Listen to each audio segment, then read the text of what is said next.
আসসালামু আলাইকুম। এখন শুনবেন সংবাদ শিরোনাম। সংসদে রাষ্ট্রপতির ভাষণ চলাকালে বিরোধী দলের ওয়াকআউট অসংসদীয় বলছেন বিশ্লেষকরা। বিএনপির রাজনৈতিক সিদ্ধান্তে কাটছাঁট হতে পারে অন্তর্বর্তী সরকারের অধ্যাদেশ। জাতীয় স্মৃতিসৌধ ও জিয়াউর রহমানের সমাধিতে নবনিযুক্ত স্পিকার ডেপুটি স্পিকারের শ্রদ্ধা। আবারও ফ্যাসিবাদের উত্থান হয় এমন কিছু না করতে দলগুলোর প্রতি আহ্বান। এবার কেয়ারে গুরুতর অসুস্থ প্রধানমন্ত্রীর রাজনৈতিক উপদেষ্টা মির্জা আব্বাসের মস্তিষ্কে অস্ত্রোপচার। হাসপাতালে গিয়ে খোঁজ খবর নিলেন তারেক রহমান। ইরাকে রিফুয়েলিং বিমান বিধ্বস্তের ঘটনায় 4 মার্কিন সেনা নিহত। ঐতিহাসিক কুদস দিবসে ইরান জুড়ে যুক্তরাষ্ট্র ইসরায়েল বিরোধী লাখো মানুষের বিক্ষোভ। এতক্ষণ শুনছিলেন সংবাদ শিরোনাম, এবার বিস্তারিত। সংসদীয় বিধি অনুযায়ী বিরোধী দল ওয়াকআউট করতেই পারে, তবে রাষ্ট্রপতির ভাষণ ইস্যুতে ত্রয়োদশ সংসদের প্রথম অধিবেশনের প্রথম দিনে যা হয়েছে তা অসংসদীয় বলছেন রাজনৈতিক বিশ্লেষকরা। রাষ্ট্রপতির ভাষণের ওপর আলোচনায় স্পিকার এ প্রসঙ্গ তুলবেন বলে আশা তাদের। রাষ্ট্রপতির ভাষণের বিরোধিতাকে স্ববিরোধীও বলছেন বিশ্লেষকরা। 24-এর গণঅভ্যুত্থানের মুখে আওয়ামী লীগের ক্ষমতাচ্যুতির পর দলটির মনোনীত রাষ্ট্রপতি মোহাম্মদ শাহাবুদ্দিনের কাছেই শপথ নেন অন্তর্বর্তীকালীন সরকার, যেই সরকারে ছিলেন বর্তমান বিরোধী দলের চিফ হুইপও। এরপর দু একবার রাষ্ট্রপতির অপসারণের দাবি উঠলেও অন্তর্বর্তীকালীন সরকারের 1.5 বছরেও শপথে বহাল থাকেন মোহাম্মদ শাহাবুদ্দিন। তবে বিএনপির নেতৃত্বে নতুন সরকার গঠিত হলে আবারও রাষ্ট্রপতির অপসারণ ইস্যুটি সামনে আনে জামায়াত জোট।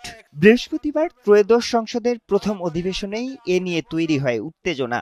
ওয়াকআউট করে বিরোধী দল, জানিয়ে মিশ্র প্রতিক্রিয়া জানিয়েছেন বিশিষ্ট নাগরিকরা। সাংবিধানিক বিধি অনুযায়ী জাতীয় সংসদের প্রথম অধিবেশনে ভাষণ দেন রাষ্ট্রপতি। বিশ্লেষকরা বলছেন, রাজনীতির অংশ হিসাবেই রাষ্ট্রপতির ভাষণ ইস্যুতে বিরোধিতা করেছেন বিরোধী দল। তবে এই প্রতিবাদকে স্ববিরোধিতা বলছেন অনেকে। বিধি অনুযায়ী ওয়াকআউট করতে পারে বিরোধী দলের সংসদ সদস্যরা, তবে যে প্রক্রিয়ায় তা হয়েছে সংসদীয় রীতিতে শোভনীয় হয়নি অভিমত রাজনীতি বিশ্লেষকদের। রাষ্ট্রপতির ভাষণ, জুলাই সনদ এবং সংবিধান সংস্কার পরিষদ, এই 3 ইস্যুতে আগামীর সংসদীয় রাজনীতি চলবে বলছেন বিশ্লেষকরা। বিএনপির রাজনৈতিক সিদ্ধান্তের ফলে কাটছাঁট বা বাতিল হতে পারে অন্তর্বর্তী সরকারের জারি করা কিছু অধ্যাদেশ। তবে আইন বিশেষজ্ঞরা বলছেন, 2-1টি বিষয়ে বিতর্ক থাকলেও 133টি অধ্যাদেশের অধিকাংশই প্রয়োজনীয়।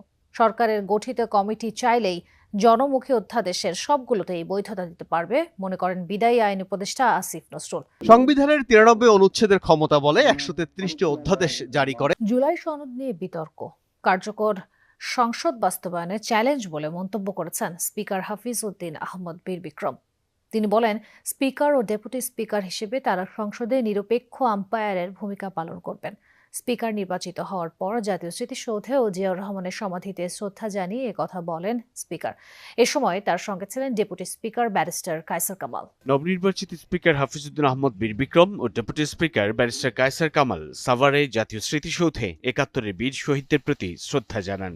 সকালে স্মৃতিসৌধের বেদিতে ফুল দিয়ে প্রথমে শ্রদ্ধা জানান স্পিকার হাফিজউদ্দিন আহমদ, পরে ডেপুটি স্পিকার কায়সার কামাল শ্রদ্ধা নিবেদন করেন। এরপর জাতীয় স্মৃতিসৌধের স্মারক বইয়ে স্বাক্ষর করেন তারা। সাংবাদিকদের সঙ্গে আলাপে স্পিকার বলেন, নিরপেক্ষতা বজায় রাখতেই 34 বছরের রাজনৈতিক পরিচয় থেকে অবসর নিয়েছেন তিনি। সাভার থেকে ফেরার পথে প্রয়াত রাষ্ট্রপতি জিয়াউর রহমান ও সাবেক প্রধানমন্ত্রী বেগম খালেদা জিয়ার সমাধিতে শ্রদ্ধা জানান নতুন স্পিকার ও ডেপুটি স্পিকার। জিয়াউর রহমানের সঙ্গে রণাঙ্গনের যুদ্ধের আর খালেদা জিয়ার সঙ্গে দীর্ঘ রাজনীতির স্মৃতিচারণ করেন স্পিকার। সংসদের প্রথম অধিবেশনে বিরোধী জোটের ওয়াকআউট প্রসঙ্গেও কথা বলেন তিনি। দেশে দীর্ঘ সংগ্রামের পর গণতন্ত্র পুনঃস্থাপিত হয়েছে উল্লেখ করে তা রক্ষায় রাজনৈতিক দলগুলোর দায়িত্বশীল আচরণ প্রত্যাশা করেন স্পিকার, ডেপুটি স্পিকার। ব্রিটিশ আমলে জন্ম, পরে পূর্ব পাকিস্তানের হয়ে যোগ দিয়েছিলেন সামরিক বাহিনীতে, ছিলেন পাকিস্তান জাতীয় ফুটবল দলের অধিনায়ক। এমনকি টানা 3 বার দ্রুততম মানবের খ্যাতিও অর্জন করেন। 71-এর মুক্তিযুদ্ধে অংশ নিয়ে বীর বিক্রম খেতাবে ভূষিত হয়েছেন। রাজনীতিতে এসে টানা 6 বার সহ 7 বার নির্বাচিত হয়েছেন সংসদ সদস্য। বিভিন্ন মন্ত্রণালয় সামলিয়েছেন দক্ষতার সাথে। 82 বছরের এক জীবনে যেখানেই যুক্ত হয়েছেন সাফল্য এসেছে সেখানেই। এমনই বর্ণাঢ্য জীবন ত্রয়োদশ সংসদের নবনিযুক্ত স্পিকার অবসরপ্রাপ্ত মেজর হাফিজ উদ্দিন আহমদ বীর বিক্রমের। 72 সালে গণপরিষদে প্রথম স্পিকার হন। এবার কেয়ার হাসপাতালে চিকিৎসাধীন সংসদ সদস্য মির্জা আব্বাসের অপারেশন চলছে। মেডিকেল বোর্ডের তত্ত্বাবধানে চলছে অস্ত্রোপচার। আপাতত তাকে সিঙ্গাপুর নেওয়া হচ্ছে না বলে জানিয়েছেন চিকিৎসকরা।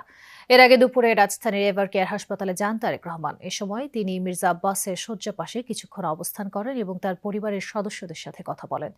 অসুস্থ মির্জা আব্বাসের চিকিৎসার বিষয়ে জানতে চান ডাক্তারদের কাছে। পরে তাকে চিকিৎসার সব ধরনের ব্যবস্থা নেওয়ার নির্দেশ দেন তারেক রহমান। গত বুধবার অসুস্থ হয়ে পড়লে মির্জা আব্বাসকে রাজধানীর এভার কেয়ার হাসপাতালে ভর্তি করা হয়। বিএনপি জামায়াতের নেতারা তাকে দেখতে যান হাসপাতালে। ইরানে অভিযানের সময় যুক্তরাষ্ট্রের রিফুয়েলিং বিমান বিধ্বস্তের ঘটনায় নিহত হয়েছে 4 মার্কিন সেনা। এ নিয়ে ইরান অভিযানকালে 11 মার্কিন সেনা নিহত হল। এদিকে ইসরায়েলের উত্তর এবং মধ্যাঞ্চল লক্ষ্য করে ব্যাপক হামলা চালিয়েছে ইরান। জার্জির এলাকার একটি আবাসিক এলাকায় ইরান মিসাইলের আঘাতে আহত হয়েছে অর্ধশত ইসরায়েলি। অন্যদিকে আওয়াজ সহ ইরানের বিভিন্ন স্থানে ব্যাপক হামলা চালিয়েছে ইসরায়েল। এখন পর্যন্ত দেশটিতে প্রাণহানি 1400 ছাড়িয়েছে। বৃহস্পতিবার অপারেশন এপিক ফিউরির অধীনে ইরানে অভিযানে অংশ নেয় যুক্তরাষ্ট্রের দুটি KC-135 মডেলের রিফুয়েলিং এয়ারক্রাফট। অভিযানের সময় ইরাকের পশ্চিমাঞ্চলের আকাশ থেকে হঠাৎই রহস্যজনকভাবে নিখোঁজ হয় উড়োযান দুটির একটি। পরে মার্কিন সামরিক কমান্ড আনুষ্ঠানিকভাবে এই ক্ষতির কথা স্বীকার করে। এই ঘটনার পর উদ্ধার অভিযানে অংশ নেয় একাধিক চিনুক হেলিকপ্টার ও কমব্যাট কিং উড়োজাহাজ। প্রাথমিকভাবে এটিকে দুর্ঘটনা হিসেবেই দাবি করে বিবৃতি দেয় মার্কিন সেন্টকম।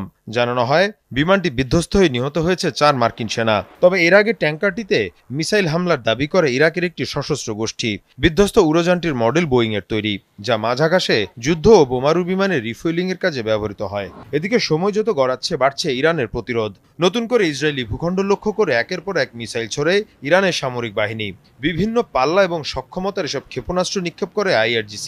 এসব ক্ষেপণাস্ত্র রীতিমতো তাণ্ডব চালায় ইসরায়েলের উত্তর ও মধ্যাঞ্চলে। এর মধ্যে সবচেয়ে বেশি ক্ষতিগ্রস্ত হয়েছে জার্জির শহর। বেশ কয়েকটি স্থাপনায় সরাসরি আঘাত হানে ইরানি মিসাইল। এতে ক্ষয়ক্ষতি হয় আবাসিক ভবন সহ বিভিন্ন স্থাপনা। ইসরায়েলের স্থানীয় প্রশাসন বলছে ইরানের হামলায় অর্ধশত আহত হয়েছে। এই অবস্থায় ইরানকে আরো কঠোর জবাব দেওয়ার হুঁশিয়ারি ইসরায়েলি প্রধানমন্ত্রীর। আমরা ইরানের পরমাণু এবং মিসাইল সক্ষমতা ধ্বংস করে দেব। এরই মধ্যে তাদের বিভিন্ন বাহিনীর সদর দপ্তর গুড়িয়ে দেওয়া হয়েছে। IRGC এবং বাসিজ ফোর্সের কোমর ভেঙে দেওয়া হবে। শুধু ইসরায়েলি নয়, নতুন করে হামলা চালানো হয়েছে আরব আমিরাত এবং বাহরাইনেও। এর মধ্যে দুবাইয়ের বিভিন্ন বাণিজ্যিক কেন্দ্রকে টার্গেট করা হয়। ইরানের দাবি মার্কিন মালিকানাধীন ছিল স্থাপনা। অন্যদিকে বাহরাইনে মার্কিন ঘাঁটি লক্ষ্য করে চলে হামলা। এদিকে ইরানের বিভিন্ন স্থানে অব্যাহত আছে মার্কিন এবং ইসরায়েলি যৌথ অভিযান। বৃহস্পতিবার রাত থেকে এখন পর্যন্ত ইরানের অন্তত 200 টার্গেটে সফল হামলা চালায় ইসরায়েল। ঐতিহাসিক আল কুদস দিবস উপলক্ষে বিক্ষোভে উত্তাল ইরানের রাজধানী তেহরান সহ বেশ কয়েকটি গুরুত্বপূর্ণ শহর। যে কোনো মুহূর্তে প্রাণ হারানোর ঝুঁকি মাথায় নিয়ে খামেনির ছবি হাতে সড়কে নামে লাখো মানুষ। পোড়ানো হয় যুক্তরাষ্ট্র ও ইসরায়েলের পতাকা। বিক্ষোভ মিছিলের মাঝেও বেশ কয়েকটি স্থানে হয় ব্যাপক বিস্ফোরণ। প্রাণ যায় একজনের। ফিলিস্তিন ও ইরানের প্রতি সংহতি জানাতে ইরাক, লেবানন, যুক্তরাষ্ট্র, মালয়েশিয়া সহ বেশ কয়েকটি